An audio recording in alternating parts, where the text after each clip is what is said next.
Yay! Some of my favorite voice actors. I actually had to look up a couple of you guys, just so you know. Although we did too. I guess all good. You're Frankie and Loxus, so it's kind of hard not to know your face. Aww. But my question is, how do you guys prepare yourself to do some of the voice acting that you do?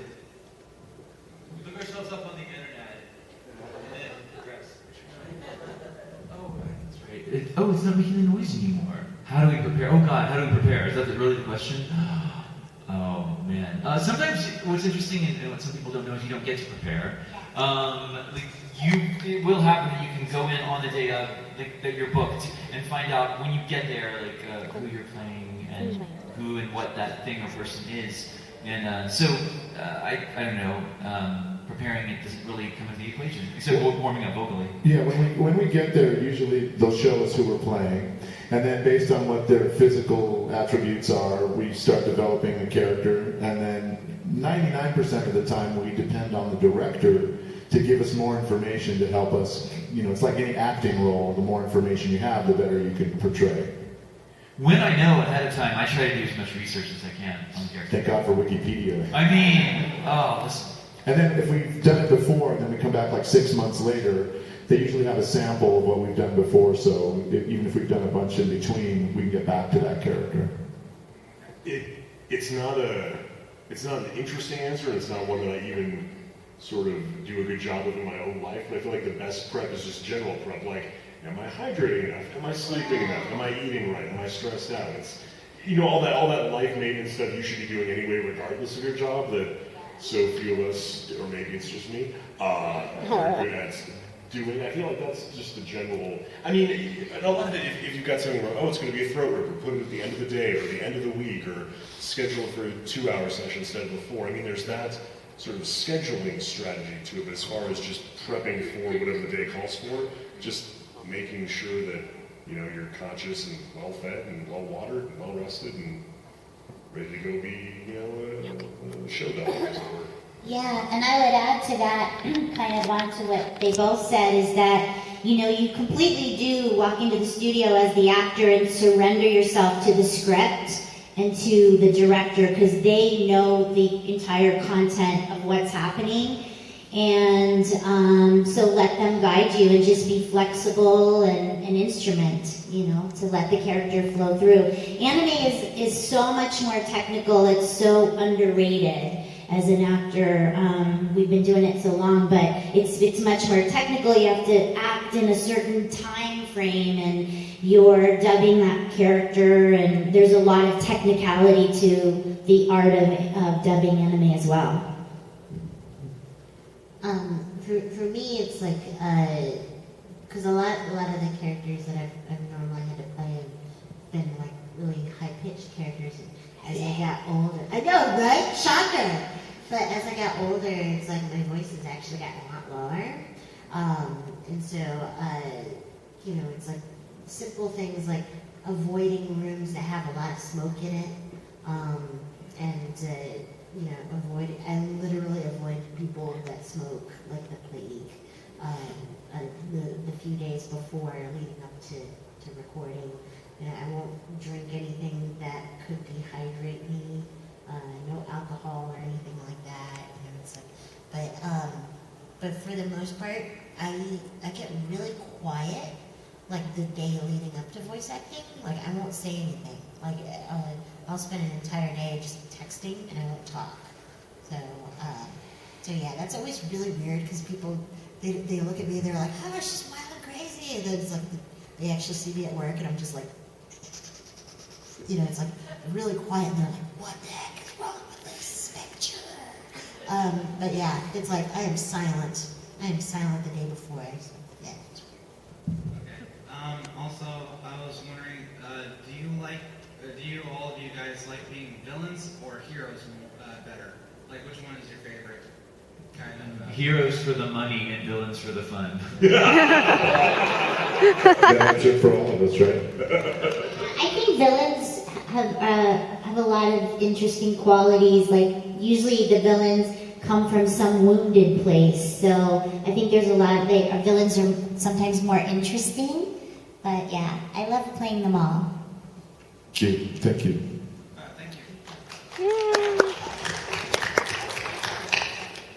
Wow, okay, hi. This is for Patrick, and in honor of part 5 of JoJo coming out eventually. I wanted to ask, how do you think Giorno would turn out if he spent more time with Dio, like his dad Dio? I think spending more time with his dad would probably make him a rat bastard. I mean, the less time spent with Dio, the better. I mean, he's just sort of, I mean, he's wonderful, he's glorious, but he's just kind of a dick. Thank you. Best cosplay, by the way. Thank you. This is a question for Chris. When you recorded Ghost Stories, did you have a script or did you just walk in and shoot it from the hip? So there was actually a script that Stephen Foster would write on the fly while we were recording, and he was watching the screen.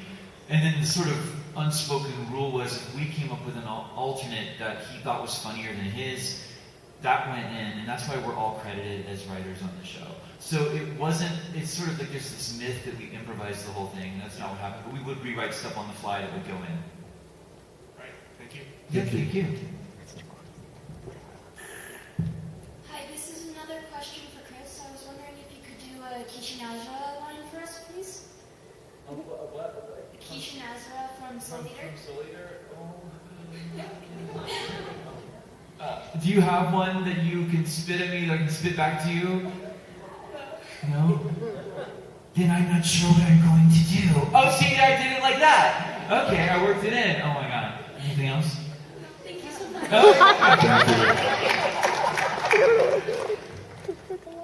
So I'm sure you guys get asked a lot, like what your favorite characters are, what your favorite roles are, but are there any roles that you actually regret? Like, are there any roles that maybe... Has anyone seen a show called Elfen Lied? I voiced the puppy killer. That's all I need to say. I did a show called Blue Dragon. I don't know if anybody ever saw it. Yeah. And I played Blue Dragon, and he would roar at the top of his lungs that lasted about 10 seconds. He'd do this 12 to 15 times an episode, and we would record probably 4 to 6 episodes at a shot. And I would have to yell like a like that over and over and over and over and over. And finally, after like 60 episodes, I said, I can't do this anymore, thank you. And I retired from the part because it was too taxing. I couldn't talk or do anything for 2 days after, and so I was losing work, and I wanted them to record it. Like, can you please record it? It's the same animation every single time, you know? And they did, but I go, okay, use that thing we recorded. And they'd say, oh, we didn't label it right, so we're going to have to search on another drive. And it would take like 10 minutes, and finally the producer said, we don't have time to search for these, just have them do it again. And I was throat ripping so hard on that role that I finally just said, no, thank you. I've got one I won't name by name, but it was a project where, due to specifics from the client, it could be translated but not adapted. And so nothing was long enough. Every line was super duper underwritten, and the only way we could pad it out to make it fit the flap, because we couldn't add anything, was to talk like this. When we got to the end of that session, it was supposed to be a 3-hour session, it ended up being like 5 or 6 hours. It was, 8 or 9 at night, and when I left that building, Edge and I both left, and I looked at this guy like, I'm leaving right now and not coming back because I finished. You might be leaving right now and not coming back because you're just done. Like, this might have been it. You might be clocking out forever, and I wouldn't blame you in the least. But you said it like, you might be clocking out. Thanks. One more. Hey, perfect timing. Last question. I feel like this is going to be a good question. You guys read any good books lately? Have you read any good books lately? Anyone? Sea of Rust. Oh, Robert Cargill. Yeah. Yeah. I looked down the street from him. He's awesome. Well, he's a damn good author. I'm glad Robert Cargill wrote the movie Doctor Strange. Yeah. So, and he wrote a book called Sea of Rust that just came out not too long ago. It's super damn good. Super damn good.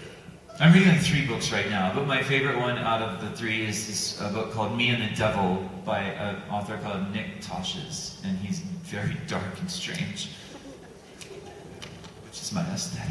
I'm a classics fan, so I'm constantly reading like Jane Eyre and Wuthering Heights, and I'm reading Pride and Prejudice again. So I read Sharp Objects by Gillian Flynn before the series came out, and both were absolutely incredible, very powerful, very terrifying. But right now I do a periodic rereading of the Nero Wolfe books by Rex Stout, because I'm a huge fan of those. And it's a lot of books. And I see everybody's looking at me blankly, but I love old school mystery books. I'm reading The Alchemist by Paul Coelho. I'm a yoga teacher, and I'm reading the 7 Spiritual Laws of Yoga by Deepak Chopra. Ooh. If you guys have read, I highly recommend the Mistborn series by Brandon Sanderson. I recommend the Mistborn series by Brandon Sanderson. If y'all haven't read it, and I guess I'm done. Yay! Mistborn. Yeah, I know. You guys, oh yeah, any panels or anything you want to announce? So we have a signing coming up. We have a signing in 1 hour, In 1 at hour. 1 o'clock in signing room 2. Yeah. You can come get your stuff signed. And then the What the F panel tonight, Dub, at 11 p.m.